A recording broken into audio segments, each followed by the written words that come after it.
भक्तों, ओम नमः शिवाय, श्री शिवाय नमस्तुभ्यम, जय श्री महाकाल। जी हाँ भक्तों, आप सबको भी पता होगा कि 26 दिसंबर को साल की आखिरी स्नान दान पूर्णिमा का महापर्व आ गया है। जी हाँ भक्तों, स्नान दान पूर्णिमा सनातन धर्म में और हिंदू धर्म में बहुत ज़्यादा मान्यता रखती है। अगर आपकी ऐसी कोई मनोकामना है जो कि वर्षों से पूरी हो ही नहीं रही है, आपने बहुत ज़्यादा प्रयास कर लिया, बहुत ज़्यादा उपाय भी कर लिए, आपकी जो भी दिल इच्छा है वो पूरी होने का नाम ही नहीं ले रही है, तो आज का ये वीडियो आपके लिए है। देखिए, आज जो मैं आपको बताने वाला हूँ, मैं आपको स्नान दान पूर्णिमा का महा उपाय बताने वाला हूँ, जो कि मैंने पूज्य गुरुदेव की ही कथा सुन के और बहुत अच्छे से समझ के आपको बताने का प्रयास करूंगा।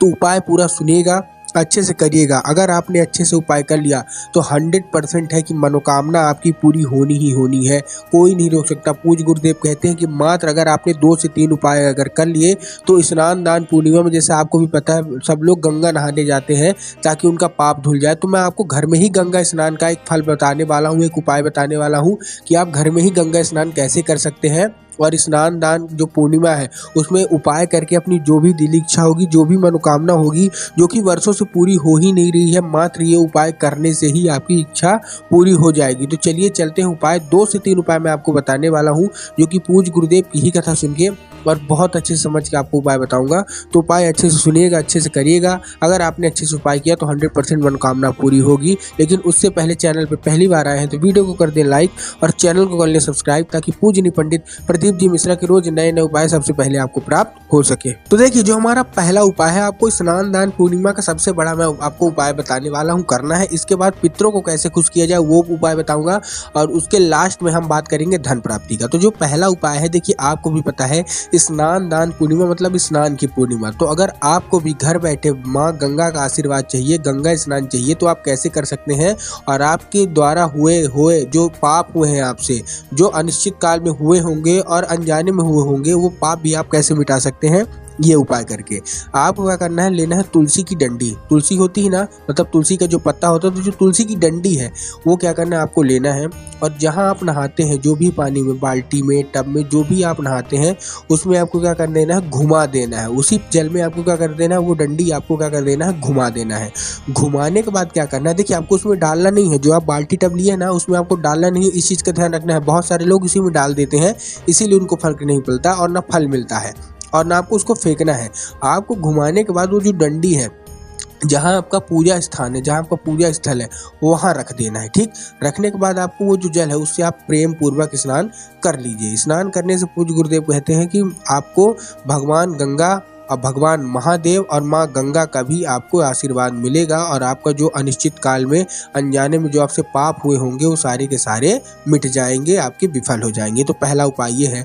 दूसरा, आप अपने पितरों को कैसे खुश करें। देखिए, पूज्य गुरुदेव हमेशा बताते हैं कि जो कोई भी व्यक्ति अपने पितरों को खुश कर लेता है, उनके पितरों की कृपा उन पे हो जाती है, उनका जीवन हमेशा अच्छा गुजरता है। तो आपको करना क्या है, आपको एक दिया शाम के वक्त, कितना, मात्र एक दिया शाम के वक्त आपको अर्पित करना है। कहाँ अर्पित करना है, कैसे अर्पित करना है, ध्यान से सुनिएगा।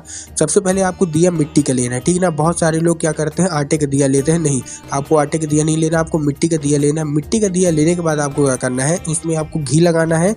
घी के साथ आपको गोल बाती चाहिए। ठीक, गोल बाती के बाद आपको क्या करना है, सबसे पहले आपको पहुंच जाना है कोई भी जलाशय में। जलाशय मतलब कोई भी नदी, कुआं, कुंड, तालाब, कहीं भी आप पहुंच जाइए। पहुंचने के बाद आपको क्या करना है, अपने पितरों को याद करके वो जो आपने दिया है जलाशय में अर्पित कर देना, और अपनी मन की जो भी इच्छा होगी वही बोल देना। पूज्य गुरुदेव कहते हैं कि ऐसा करने से आपके जो पितर हैं वो खुश हो जाते हैं और आपके ऊपर कृपा बरसा देते हैं। तो ये था हमारा दूसरा उपाय। तीसरा उपाय, जो सबसे हमारा अंतिम उपाय है, वो आपको करना है धन प्राप्ति के और बुद्धि विवेक के लिए। ठीक, आपको क्या करना है, इस उपाय में चाहिए 9 समी पत्र। कितने समी पत्र, 9 समी पत्र। पूज्य गुरुदेव कहते हैं कि महादेव को जितना पसंद बेल पत्र है, धतूरा है, उतना ही पसंद समी पत्र भी है। तो आपको क्या करना है, 9 समी पत्र लेना है। अब देखिए, एक चीज का ध्यान रखना है कि समी पत्र कहीं से भी खंडित नहीं होना चाहिए। बहुत सारे लोग गलती क्या करते हैं कि खंडित बेल पत्र लेते हैं, तो आपको खंडित बेल पत्र नहीं लेना है, ठीक है ना। आपको हरा चाहिए बेल पत्र और उसके साथ ही समी पत्र। तो बेल पत्र आप चढ़ा सकते हैं, लेकिन ये उपाय हम समी पत्र का बात कर रहे हैं। तो आपको 9 समी पत्र चाहिए बिना खंडित।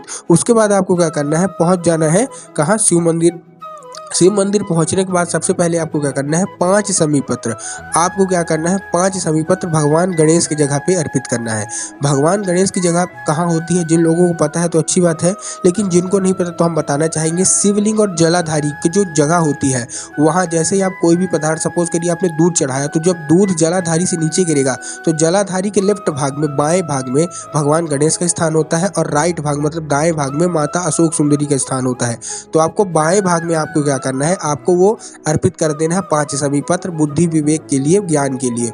उसके बाद आपको 3 समी पत्र भगवान शिव के शिवलिंग पे अर्पित करना है अपनी मनोकामना बोल के।